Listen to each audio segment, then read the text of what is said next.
Hello everyone, welcome to the Policy Wall of ORF Middle East. I'm Esther Karachany, Associate Fellow in Geopolitics at ORF Middle East, and I'm delighted to be joined by His Excellency Ambassador Octavian Badica. I hope I pronounced it more or less correctly. Very well. Very good morning.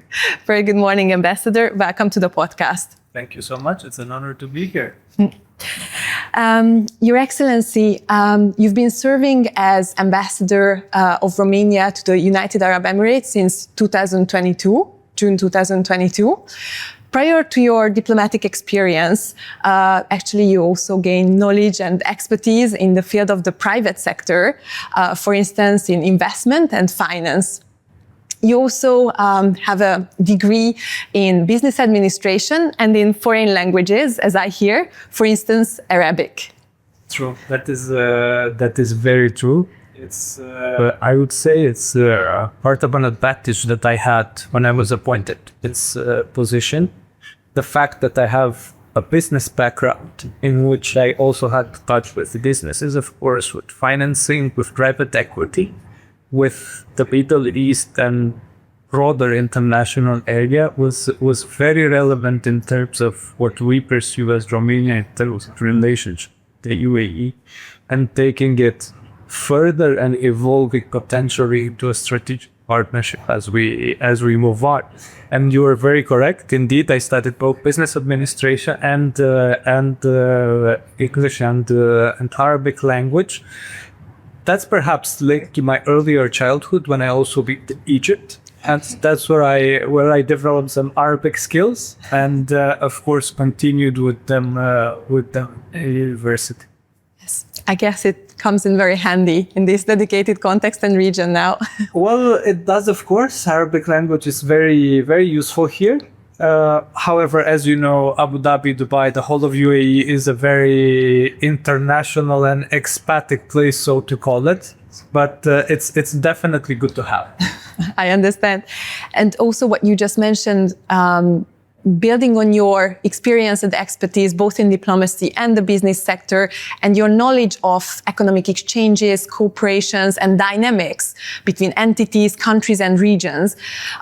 Please allow me to start our conversation by asking, how can Romania leverage its strategic location as a European gateway state, so to say, at the junction of trade and connectivity corridors between the East and the West, the North and the South, in an era, of course, when geoeconomic fragmentation and geopolitical tensions disrupt supply chains and also alter existent and established trade patterns?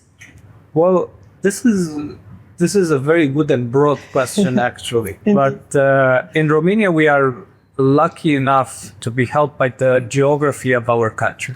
So we have the Black Sea on the one hand, which we are linked to, and we have direct access. Then we have the Danube River, which of course is the main artery of flow towards the country.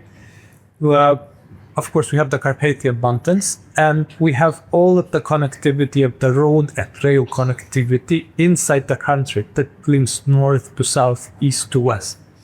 So within these parameters, we can move quite quickly between east, where we have the sea, to west, where we are neighboring with the other European countries, and European Union and non-European Union.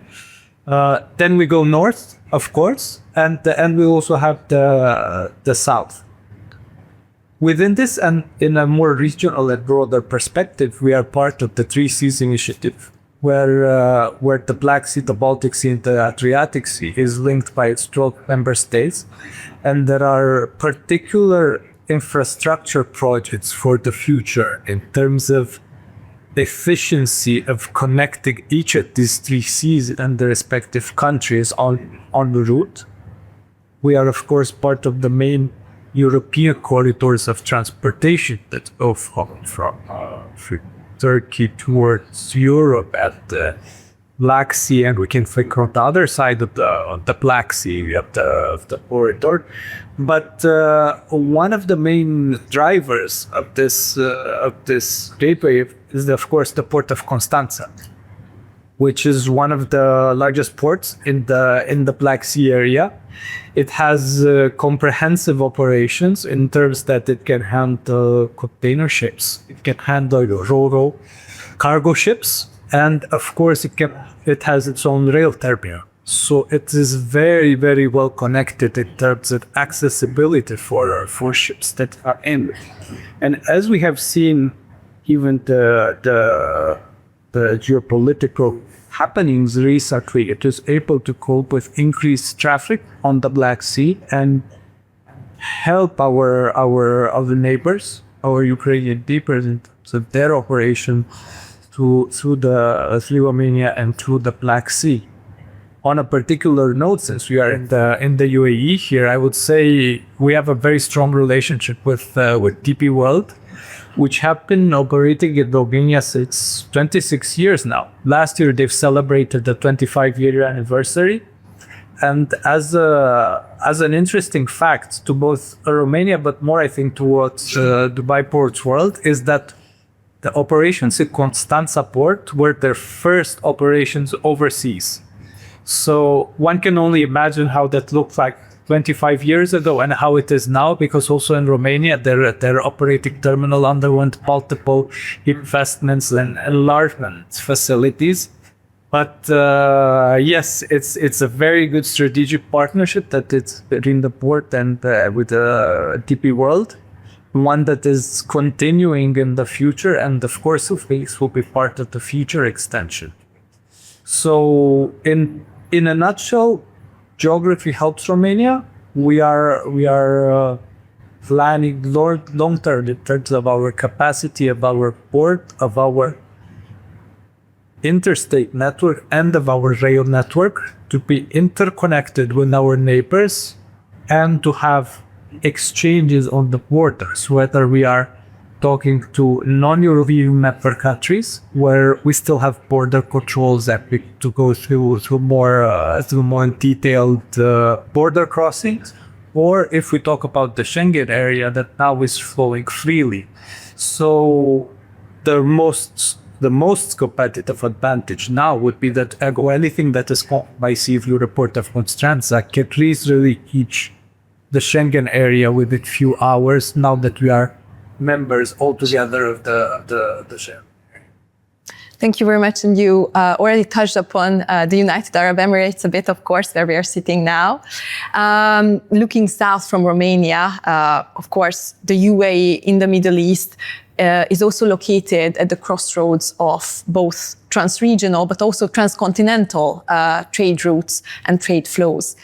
I was wondering, based also what you mentioned about Romania's geographic specificities, how can the two countries build their shared geographic strategic features in their bilateral relationship and cooperation in terms of trade, in terms of generally economic relations and exchanges?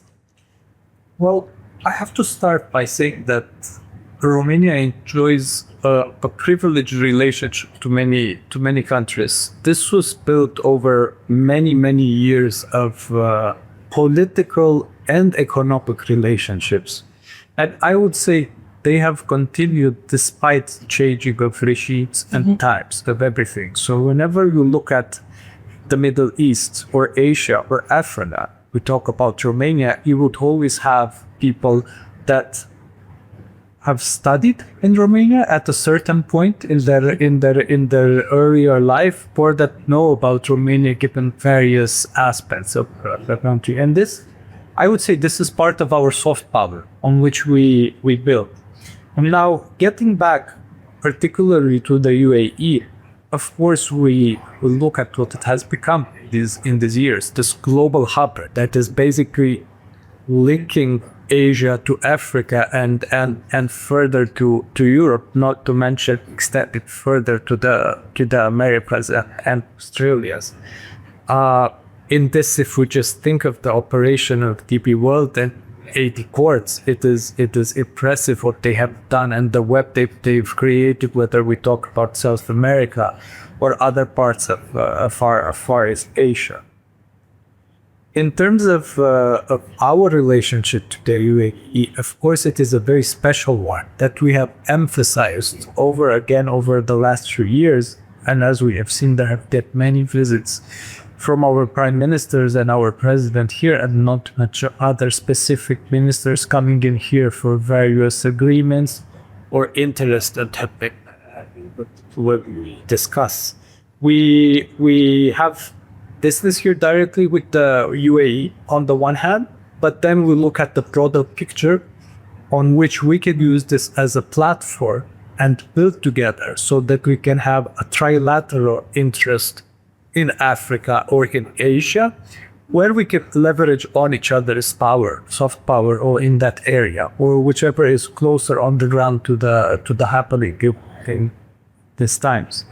I would say particularly the UAE is very close to Africa and has shown in recent 3 years its involvement in Africa. And Romania too just recently relaunched a strategy for Africa, and hence here we have projects that sprung up together in terms of things to do there, things to do for communities, and of course for the economic welfare of the countries and each of them. You also mentioned that it's not a new phenomenon, actually, that Romania is very much interested in the UAE and cooperating with the UAE. If I know and read it correctly, actually, Romania opened an office to promote economic cooperations in the mid-70s, so only actually a few years after the UAE's foundation, which is a prominent example of the mutual and prompt recognition of the two countries' geoeconomic potential, so to say. And I was wondering, 50 years later, what results has this cooperation yielded? In what specific sectors that you would like to highlight, and what are its prospects? Well, this is it's an interesting fact. Of course, we've celebrated more than 50 years now since the opening with the trade office, which is still operational in this year in Dubai. And I would say that was the first touch that we had with the UAE, a very important milestone for us, because it was giving a framework for our discussions that we had. Our outreach at the time was quite significant, hence our presence here, and we envisaged the potential of the area, of course, brought forward by the vision of the leadership at that time. Now, over time, that has evolved, of course, into various forms and addressing needs that are talking about Romanian businesses or Emirati goods that have come to Romania, because it's a two-way avenue. It's, I would say, higher investments are attracted, and higher lump sum investments are attracted by Romania from the UAE. And I will give some examples. But then again, we have a very vibrant business community in Romania that comes to the UAE. And here we talk about trading, about retail. We talk about IT and cybersecurity. We talk about cryptocurrencies. We talk about real estate. But there is a wealth of activities that are being done here by Romanian people. I would have to say now, when discussing to authorities, the Romanian community is about 10,000 people strong here, which of course is not in the top 10 that is here, given the profile of the expats here, but in terms of the European community is in the top 5, just as Romania is. So it's very proud of that to say, and it's many people have been in the country even 20 years.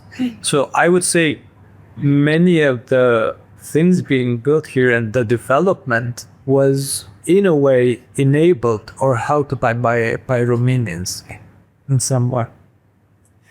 And going a bit back and talking about the Emirati investments in Romania, of course, one of the most successful and important ones is the leasehold of agricultural land, which is in the great island of Kraila.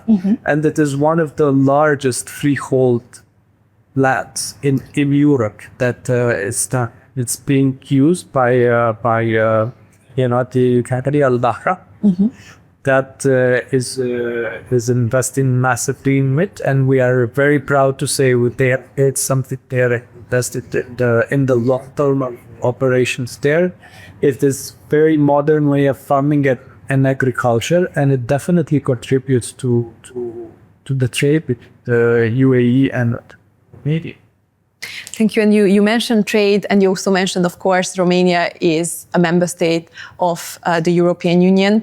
Currently, the European Union and the United Arab Emirates are negotiating a free trade agreement.